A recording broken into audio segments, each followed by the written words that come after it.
Let's get started with today's Future of Financial Information webinar. So good morning, good afternoon, good evening, everyone, depending where you are.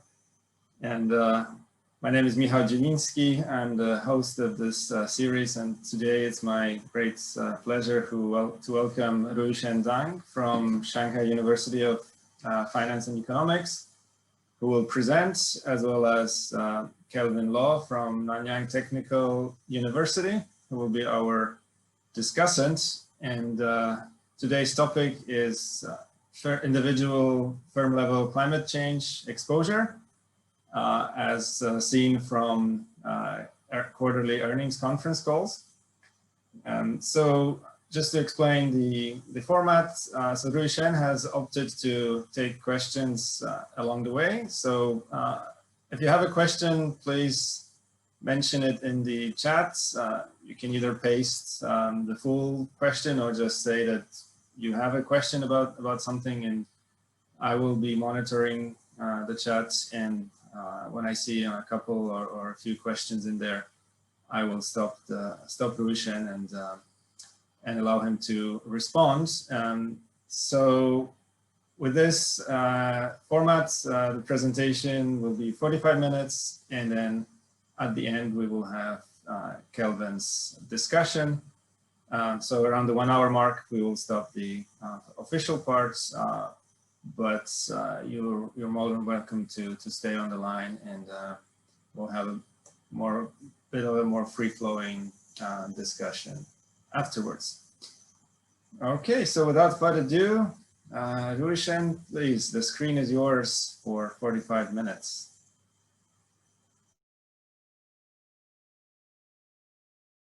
And you need to unmute yourself as well.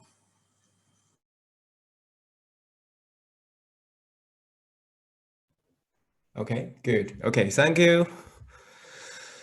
Thank you, Miha. Thank you very much. And it's my great pleasure to talk about our work, firm-level climate change exposure, in the Future Financial Information webinar series. And I'm very happy to talk about this paper. And this paper was started in this February with my colleagues in Frankfurt School, Zhang, Lawrence, and Gregory. So the motivation for this paper, I think, is pretty simple, because as we know, climate change is getting into our everyday life and has started to significantly affect large numbers of firms by kind of multifaceted effects, and even not only to firms but also to individual life and the whole economy. And we do have some observations from the markets as well as from our studies that the climate change creates both upside and downside impacts to firms. And that's also kind of one thing we are trying to deliver during our study. And we also kind of notice that there are many aspects of climate change. For instance, we have this Beyond Meat, which a company is making this kind of plant-based meat and try to kind of reduce the carbon emission from agriculture or cattle producing. Okay, and we also have Tesla, and many car makers are trying to produce electric car instead of this traditional cars consuming oil or any petroleum resources. And I think this kind of creates a lot of dynamics in the product market and to the economy, because we are introducing new technologies, new concepts, and trying to kind of create new computation and many things. So for this part, we think that might be opportunities kind of produced or followed by the climate change. However, we also kind of notice more and more regulations or regulation changes in the market. I think European Union is kind of the leading kind of regulatory body to enforce this stronger regulation or actions on climate change. And I think in October or in September, I read the news about the EU Commission. They're trying to kind of kind of put more taxes or kind of have these shipping industries to pay for their carbon emission if they're trying to transport any goods from EU or to EU. I think that is also kind of one key movement to the climate change regulation, in a sense that although these shipping industries, they are not making anything by themselves, but they are kind of a key part of the global international trade. So if we are trying to kind of enforce this regulation to this trading process, and that's going to have a material impact to the whole economy. So we do kind of foresee or have a prayer about regulation related to climate change impacts will create some intentional or create some impacts to the firms. And we also think the last part, which is also the most obvious part from the climate change, will be something tangible. That's kind of the extreme weather or hurricane or kind of heat waves or extreme weathers. But given all these kind of multifaceted impacts, which are kind of intuitive and tangible to our daily life, but there is a debate. So basically, while these impacts become more observable, the debate also becomes more intensified that whether capital markets and investors are actually paying sufficient attention to the climate change. This debate was also pointed out by a study in this year by International Monetary Fund. They are arguing that because the market and investors are not paying sufficient attention to climate change, which will kind of lead to potential crises or risks on financial stability. So hopefully I have already kind of given my views about how climate change is important to the whole economy and to the financial market. But the thing is, the prerequisite for stakeholders like investors, researchers, or regulators to evaluate these impacts of climate change is to be able to properly quantify the exposure to climate change, even on firm level, because all the kind of trading or regulation has to go to the firm level in the end, right? But based on our observations or based on other research, it turns out to be a challenge for investors, regulators, or policymakers, or even academic researchers to do so. So here we cite two sources of survey or information about how stakeholders are viewing these measures on climate change. On the left-hand side is a survey kind of to hedge fund managers and asking them why they are not adopting a ESG trading strategy. So basically ESG has a factor called environment, and we think environment is also part of the closely related to climate change. And almost like more than 60% of respondents in that survey saying that the reason why they don't want this ESG strategy is because they don't have data. But on the other hand, we actually observe, we have commercial providers of this kind of ESG data or climate change data. But the thing is, when we kind of zoom into the data provided by these data service agencies, like Gibson et al., shows on the right-hand side, they do find this correlation between the scores provided by different rating agencies on climate change or on environment only have a moderate correlation. For some factors, the correlation among the different rating agencies can be as low as only 12%. So that is saying, so given this evidence, we have a feeling that, although we should pay attention to climate change, or we are trying to pay attention to climate change, but the thing is, kind of the market or the stakeholders, they don't have a very qualitative data source to quantify this climate change. And that's why we are trying to start our, research or trying to do our work. So basically, this paper, what we have done is trying to quantify the firm level exposure to climate change, and that is just like we're producing a tool to the community. But to do so is not very simple, in a sense that the climate change is facing a high level of uncertainty.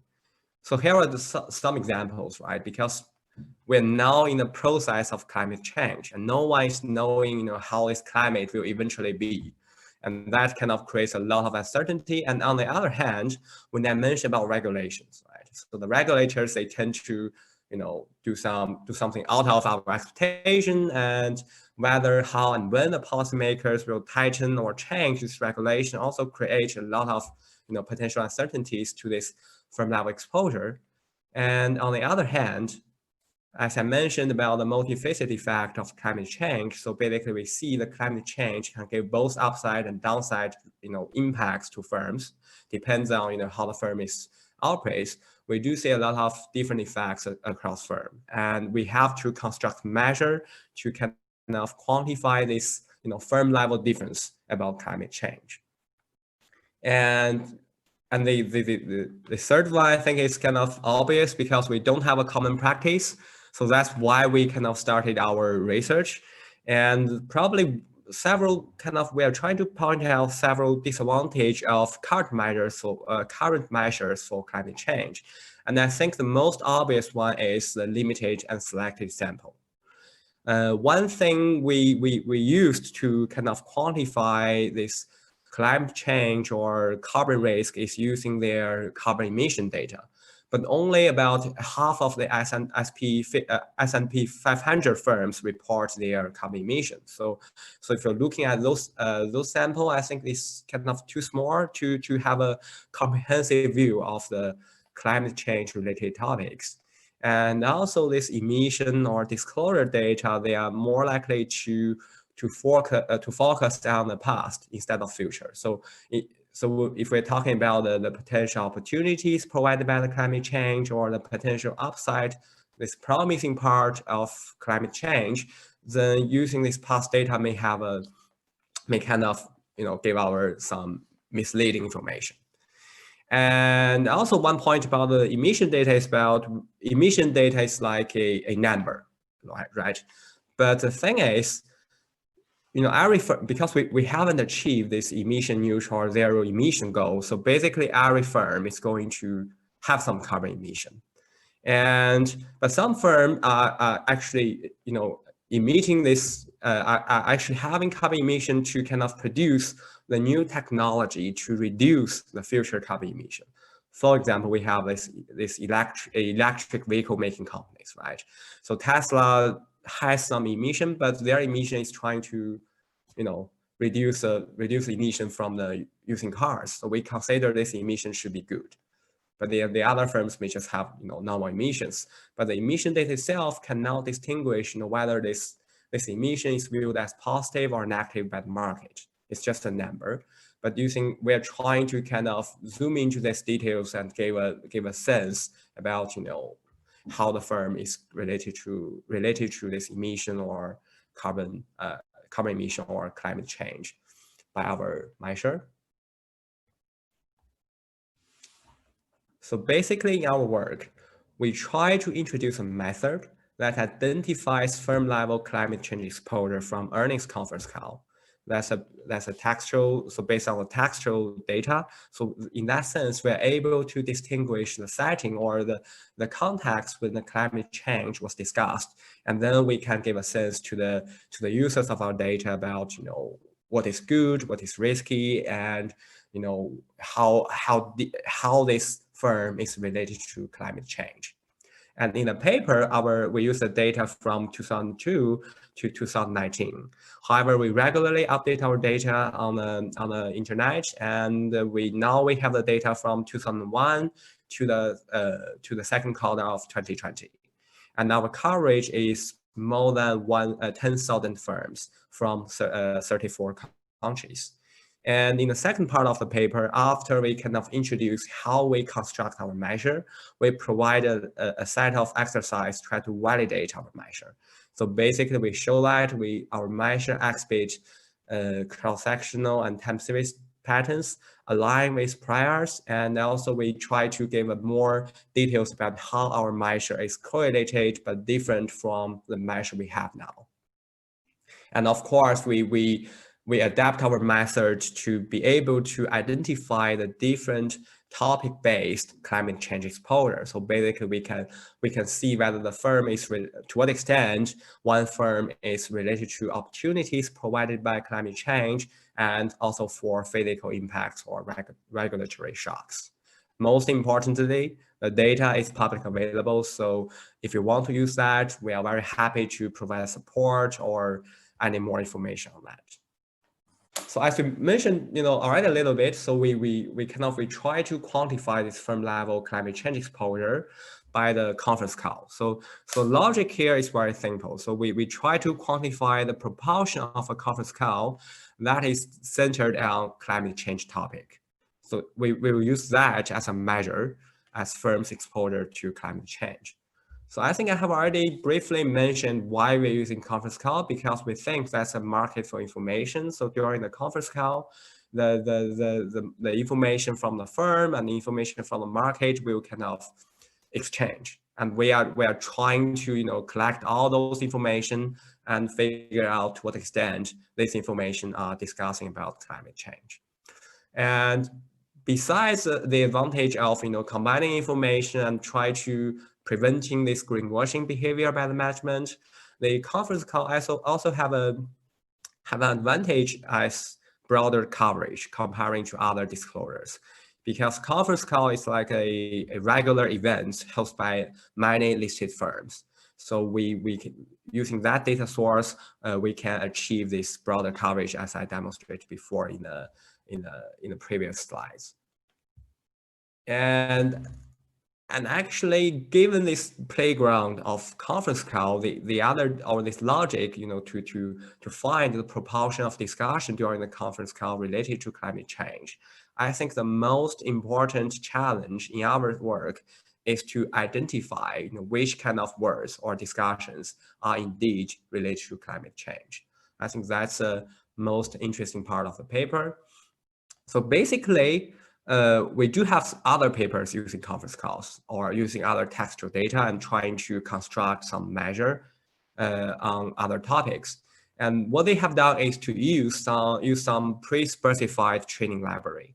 So basically, there are two streams of methods. One thing is to use some kind of already existed textual data, like if you want to identify political risk, then you are going to use political textbook or news on politics, using that text material to kind of as a benchmark for what kind of text is about politics, right? Or if you're going to identify some very special topics like Brexit or COVID-19, so you can just use that words, right? But the thing is, as I mentioned, climate change covers such a broad topics, and the commonly used or referred climate change text would be some reports by the regulators or government agencies or scientific committees, like IPCC reports, this International Panel of Climate Change. But the problem with that is this report usually covers too many contents related to all the other areas possibly related to climate change, like science, economics, technology, and many things.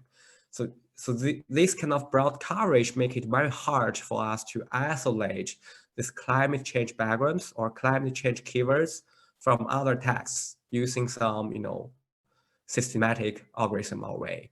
So basically, it's kind of hard for us to precisely identify those important words about climate change from such a versatile report. And on the other hand, I think the difference between these kind of reports and the conference call is they're writing or they're producing by different people. By different people. So climate change experts in the IPCC committee, they tend to talk more differently from comparing to conference call participants, in a sense that they may using a lot of formal language, they're using scientific words instead of words related to firms' performance or market opportunities. So in that sense, we borrow a recent development in political science literature, this keyword searching algorithm by King et al. 2017. So using that algorithm, we are able to kind of identify climate change keywords or backgrounds from the conference call themselves. So basically, we only need to give a small input to algorithm, like around 50 initial climate change backgrounds. they are, for example, climate change, global warming, renewable energy, and so on. So basically, we gave something we know for sure that should be about climate change. And then the algorithm learns that, and the algorithm trying to kind of goes to a training, library, and the algorithm is trying to distinguish some sentences, distinguish whether a sentence from a conference call is about climate change, just based on the initial backgrounds we are producing, we are giving. So the rule will be very simple. If the sentence contains an initial background, for example, if a sentence contains climate change, then the sentence should be talking about climate change, right?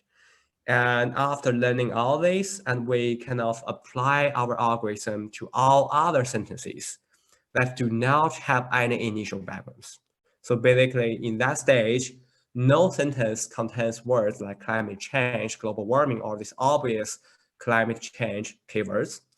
But the algorithm will still try to identify which sentence is talking about climate change. And then we have the predictions, and then we try to find backgrounds that best discriminating these positive predictions from negative predictions. And all these procedures may sound like a little bit complicated, but the logic is very simple. So basically, the logic is simple in a sense that, so when someone is mentioning a general climate change term, so basically people are also likely to use detailed climate change backgrounds that are hard to specify ex ante. So in a sense that when I mention climate change, then the sentence is very likely to produce or using another background or another keywords, which is hard to specify or more detailed than the background climate change itself. So basically, when we mention electric vehicle, we may also mention something like battery, or comparing the electric vehicle to its different, technology use, for example, a hybrid plug. So in that sense, our algorithm is learning from the initial inputs and trying to identify related words to climate change from the conference call itself. And we were able to identify this detailed climate change backgrounds as following. For example, if we gave electric vehicle, we find hybrid plug. If we gave something like renewable energy, we find more detailed events like nuclear power, and even more detailed, we find event Fukushima, which is kind of a accident caused by nuclear power plant. And also we identified a lot of projects or location names related to renewable energy or climate change, like KB Wind or Jacqueline Valley or others. So basically, they are about climate change, but they are very hard to specify ex ante. And our algorithm is trying to kind of learn from these general topics and, searching for these detailed keywords by itself and do something researchers cannot do, by themselves.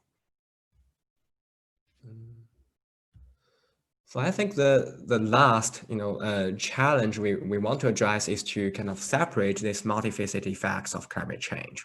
So basically we are trying to divide our measure into different topics of climate change. But I think based on the introduction of our this topic is keyword searching algorithm, I think it's rather intuitive to adapt this keyword searching algorithm to find unique sets of climate change backgrounds capturing one specific topic. So basically, you can simply change these inputs or initial backgrounds. It's like we teach the algorithm using, for example, only backgrounds are related to opportunities of climate change. So now we are not giving something like carbon tax or air quality or stuff. We only gave this algorithm something like solar energy, nuclear energy, or wind energy, renewable energy, or this kind of electric vehicle. Then we are able to teach the algorithm. Now we are only looking for something positive or something about opportunities. Then the algorithm is kind of course, working. So for example, when I gave it solar energy, it produced something called photovoltaic panel. That's PV panel used in these solar panels things. Or similarly, if I gave the algorithm something about air quality or this regulation part stuff, it will produce something like EPA regulation or other also for the physical climate change. And now, of course, using this approach will definitely create some overlapping backgrounds, and we drop those overlapped backgrounds, try to make our topic-based measure a more, let's say, more clear and clean. And that's kind of the formal representation of our measure, because so given we have already constructed a set of backgrounds which should be related to climate change, then we are just counting how many backgrounds in one conference call is about climate change, and scaled by the total number of backgrounds in the conference call. So basically, it's very simple. We summarize how many words, and we count how many words is about climate change. Then basically, we have a frequency measure of specified climate change backgrounds appear in a given transcript. And of course, we can use different weighting algorithms or weighting schemes, but we think that this kind of will not create a fundamental difference of our final measure, I think.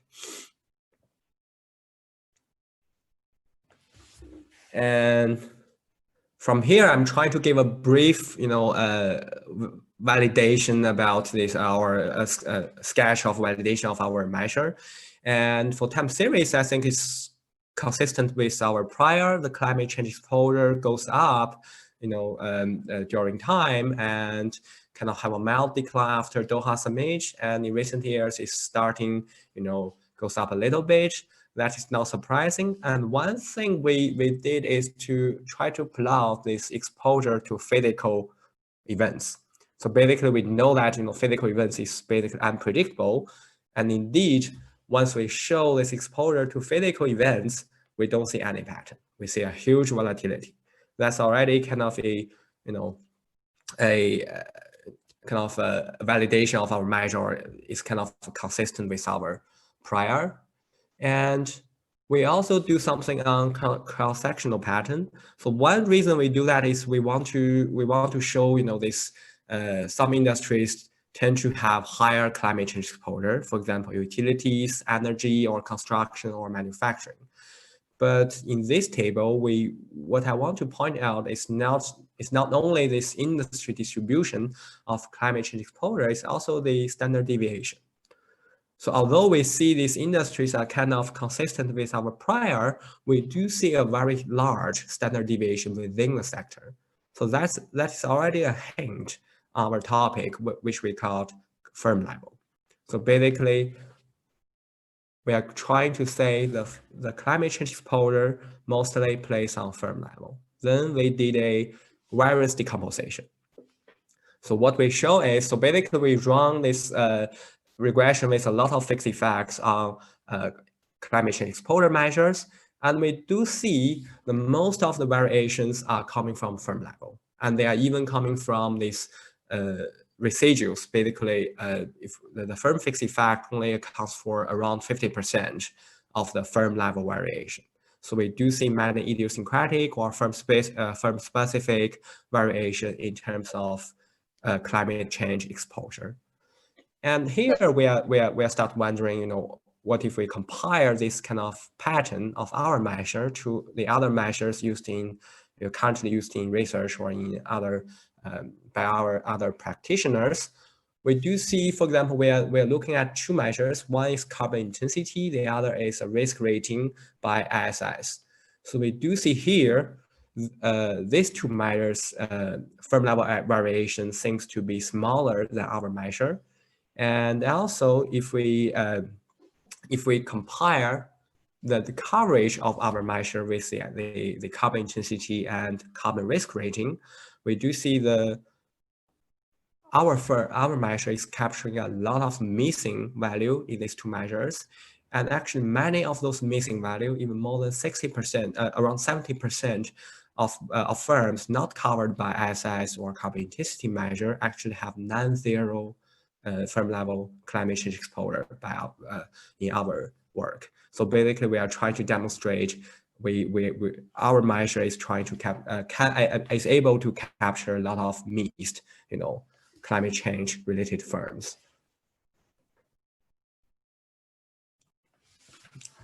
And if we zoom into this kind, okay, I'm almost I'm almost done. So basically, last comparison with the carbon intensity and carbon risk rating with our measure is kind of trying to run some simple correlations, because we show that our measure plays on different level maybe, and also we have different coverage.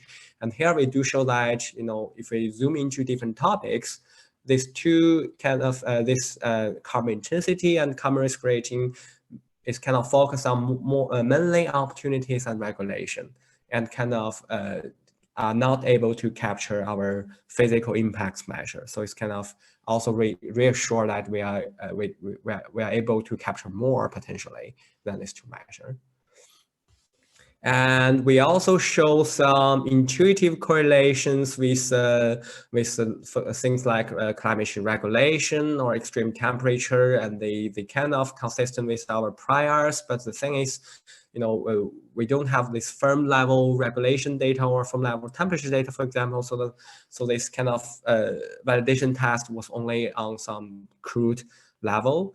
And maybe I can skip those. And we also do some other correlations with economic factors, and nothing so special. And given the time, perhaps I will briefly have a look at here. So the firm value.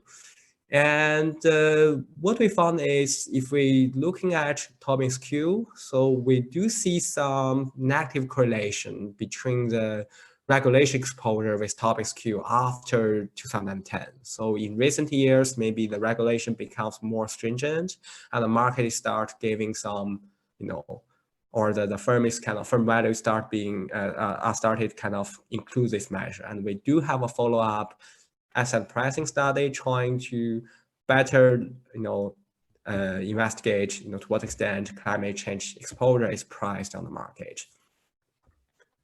So last thing I want to cover is about this, COVID-19. So probably we are using conference call, right? So if you are using conference call, you should expect, sometimes, people's attention is driven away. For example, this year. So we do see that when the COVID-19 is kind of popular here, then the conference calls are less likely to or reduce their discussion about climate change. And we do see a sharp drop in the second quarter of this year for the overall sample, and also for the US and Europe sample, right? When the COVID-19 is more important. But the thing is, for China, we had the pandemic earlier than the other parts of the world. So we see the drop in the first quarter, but we see kind of a rebound in the second quarter already, when we kind of more or less recovered from the pandemic. So that is kind of a validation test, and also it shows that our measure is actually capturing more or less a market for information. And there are going to be some interesting discussions, I guess. And last, the takeaway will be simple. So we construct a measure about firm level climate change exposure, and we do have, a broad coverage, and we combine the views of managers and analysts, and feel free to use our data. And many thanks for all the questions and participants. Thank you. Okay, thank you very much, Ruishen. There are actually more questions waiting for you. So, okay. But let's hear from Kelvin Law first for his. Yep. Okay. Let me share my screen.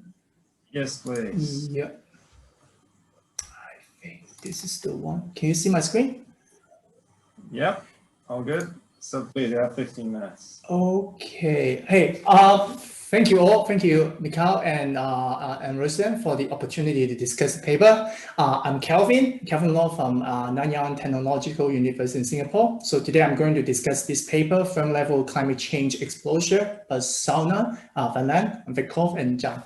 Okay, so I will keep this short and concise. Okay. So what is this paper is about? So this paper is about propose a new kind of a linguistic-based measure, kind of quantify the firm level climate change exposure. So the new measure is, why is new? The new in the sense like is using the conversation, the dialogue between the firm manager and the analysts in the earnings call. So this is kind of new in that sense. So in this paper, the firm level climate change, the exposure is basically calculated by using the number of climate change bigrams divided by total number of bigrams. You probably know more than I do about what bigram is. Bigram basically are two words that are consecutively next to each other. For example, climate change is just one of the bigram. So the nice thing about these new measures, okay, can identify climate change exposure for more than 10,000 firms. Is a lot of firms, unique firms in 34 countries, and it kind of expand for a long period of horizon from 2002 to 2019. So it's actually really huge, nicely firm level data set. So what are the main findings here? I know I'm kind of recap what Ruishen just said, so I'm kind of really brief on this one. So there are a couple of main findings here.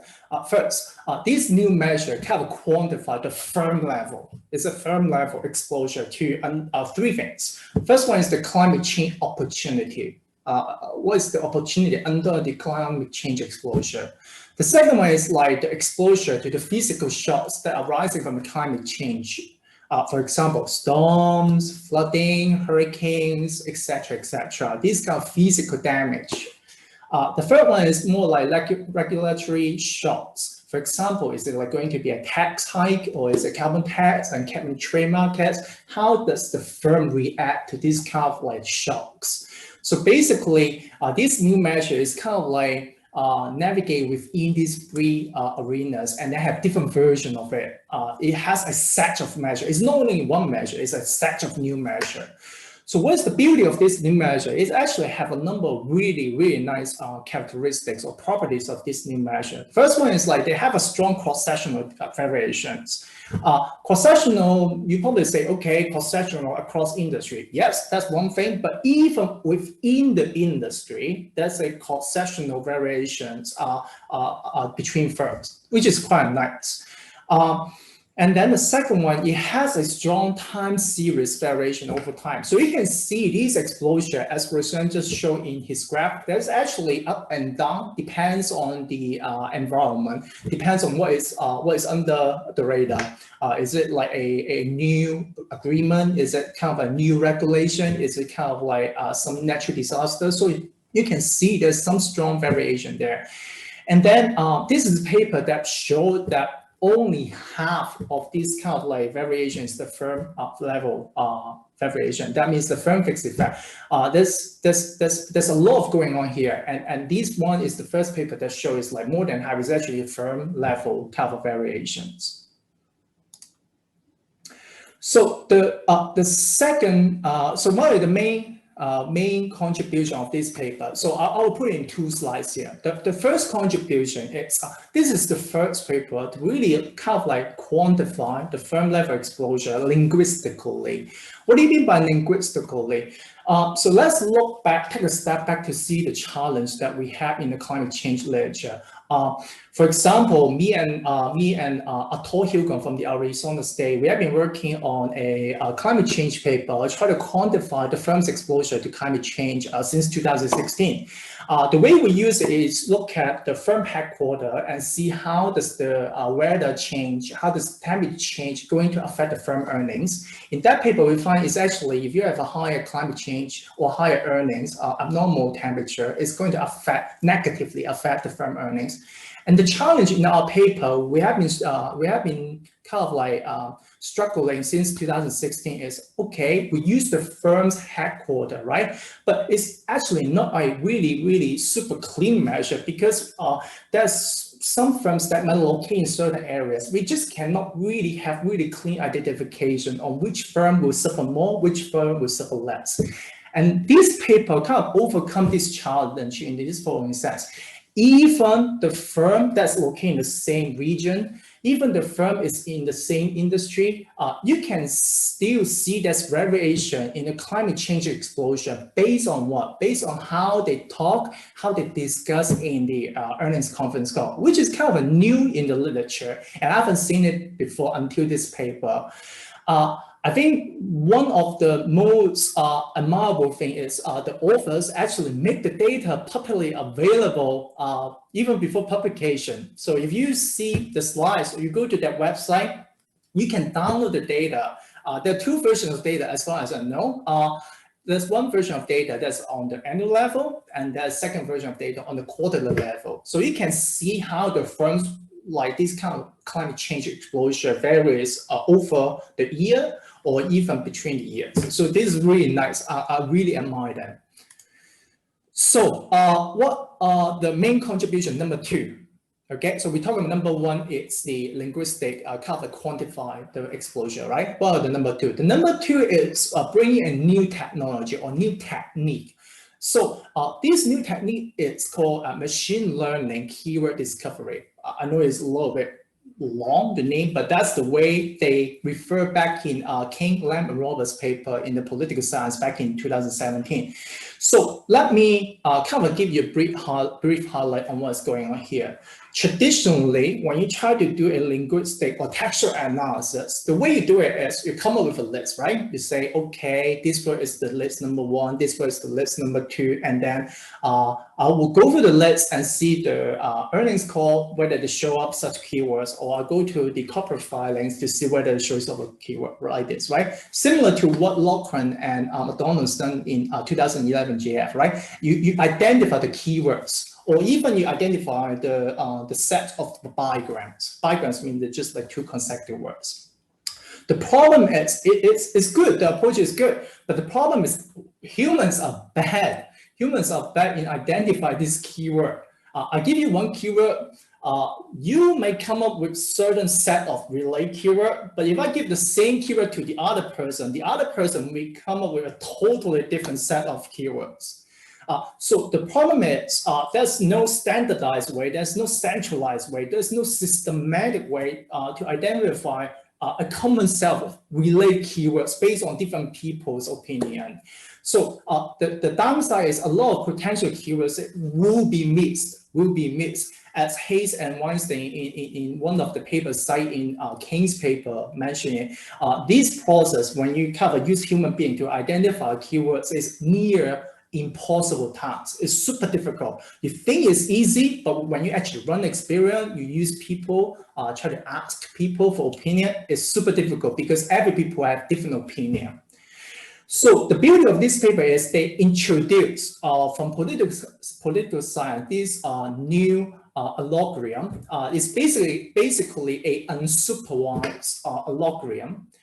They can identify keyword based on a small subset of initial climate change bigraphs. Let me put a metaphor here, okay? So the way that Ruishen did a really fantastic job trying to explain it, I use my own word try to reinterpret again. So the idea is at the beginning, you pin down on a really, really small subset of bigrams. Here, maybe 10, maybe 20. Here in this paper, it's 50 bigrams, okay?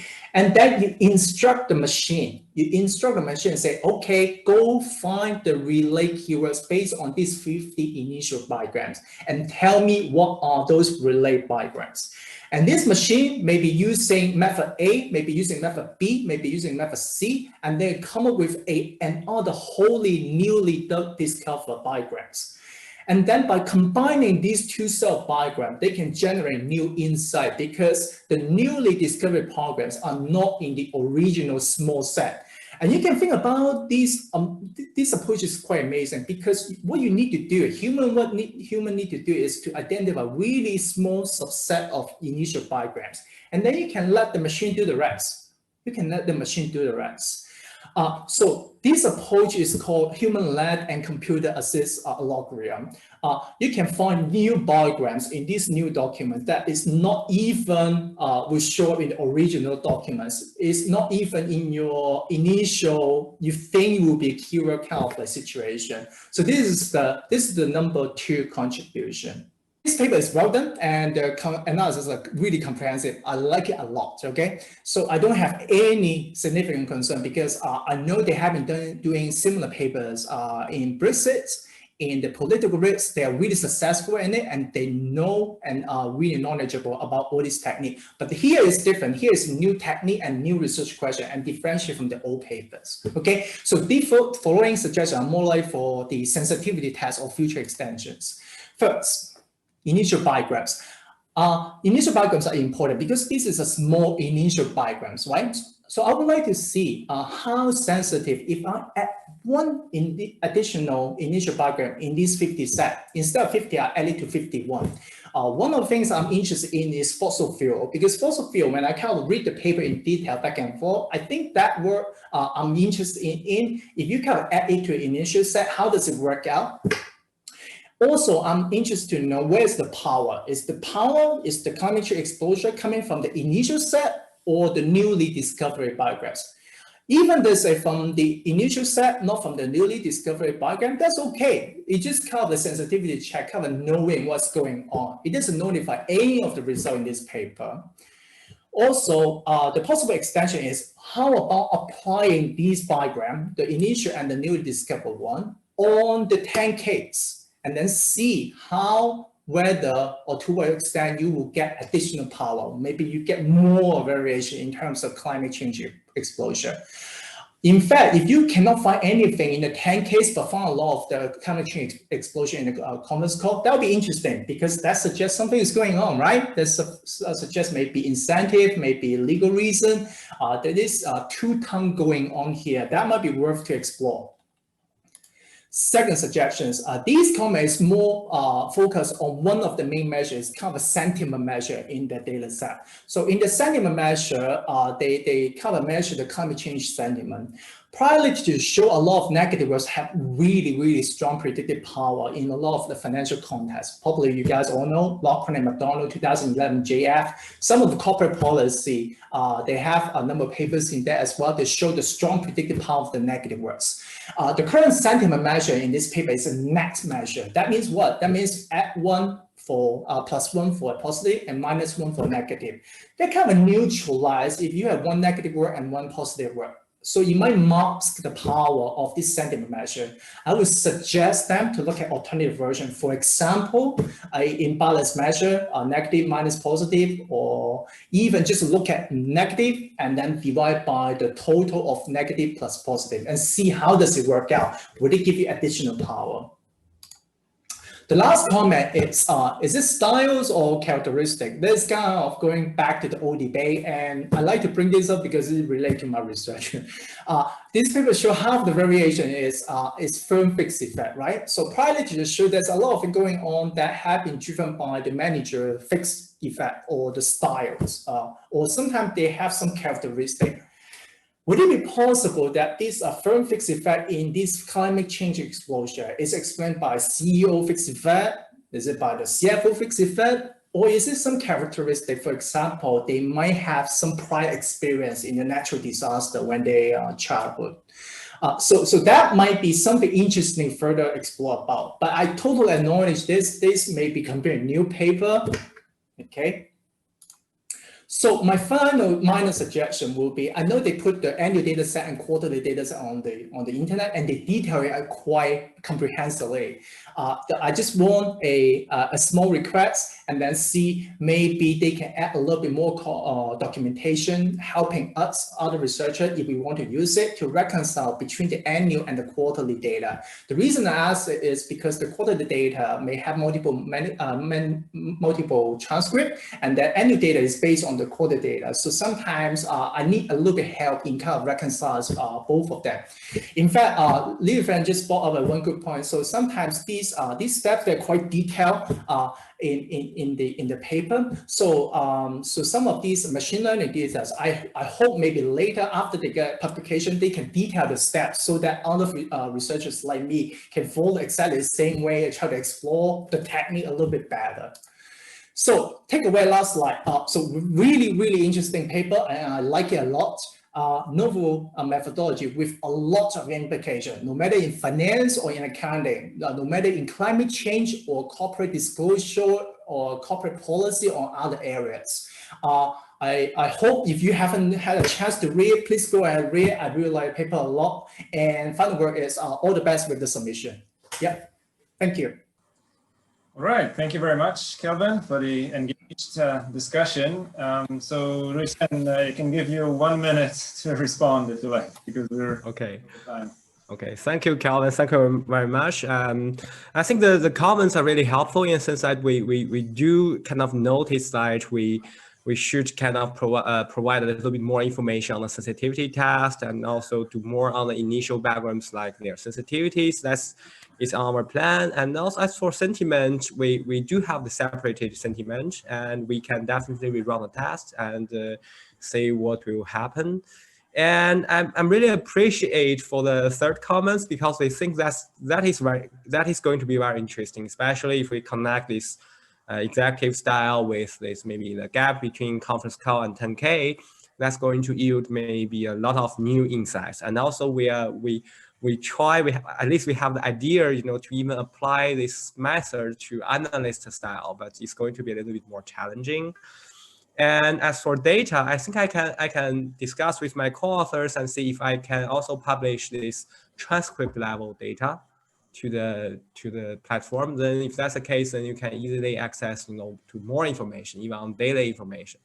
And I can see if that can happen. And for the code, if we cannot finalize it, of course I'm happy to make it also public. And thank you very much. 1 minute. Yeah, perfect. Thanks, Ruishen. So yeah, I think we can all give a hand to our presenter and discussant for this very informative and entertaining event. And we will have our next webinar in 2 weeks. So I hope to see you there again.